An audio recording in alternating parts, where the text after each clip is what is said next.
Hey guys, Fralioke here with some more information from BlizzCon 2011.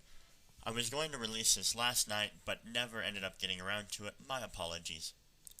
This is on the Dungeons and Raids panel.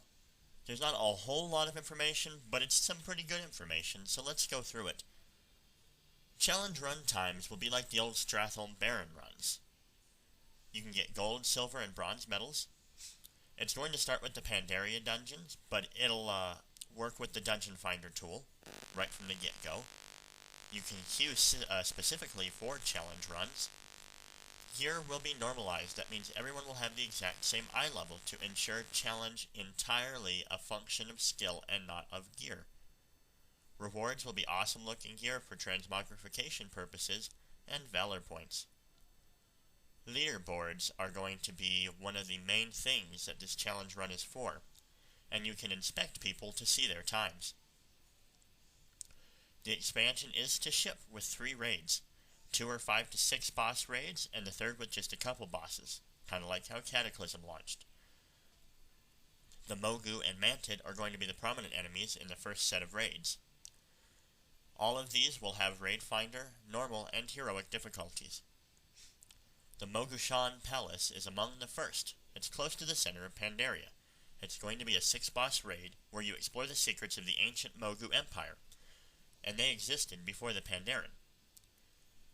The Raid Finder is to launch in 4.3, so everybody can see the content, or at least have a chance to. It's going to be a lower difficulty than normal, and they're going to retune mechanics, not just hit points and damage.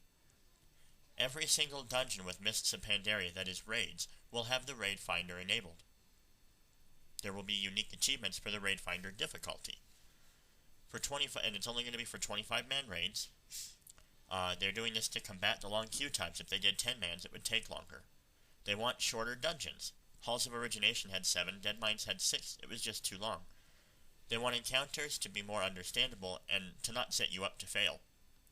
The Mists of Pandaria dungeons all really exist, in quotes, outside of just a hole in the wall like you already have now, where you walk inside just a portal and space and time cease to exist. They may allow people to do quests well in a raid group.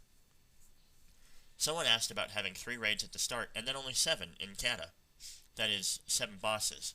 So they went from approximately 12 or 13 bosses, and then they went down to 7. Will they fix this? Their answer was they want enough bosses to correctly distribute loot, but really it comes down to time in the end. They're thinking of separating 10-man and 25-man lockouts, but no promises yet.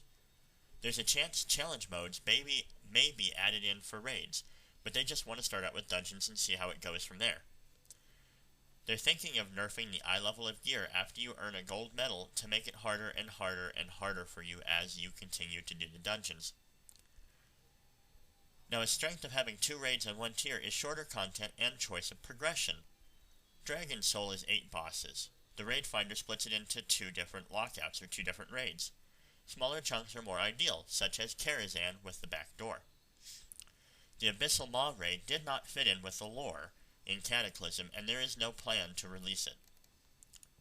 And finally, cool things like mounts from raids will only exist in normal and heroic difficulty. You will not be able to get it through the Raid Finder difficulty. That's it for this video, guys. That's all that was really there for the Dungeons and Raid panel. Sorry there's not a whole heck of a lot in there, but it's a start and some pretty information, I think. So thank you for watching, guys. Please be sure to thumbs up and subscribe. Check out my other videos that are up on BlizzCon 2011, and be sure to check out the ones coming up.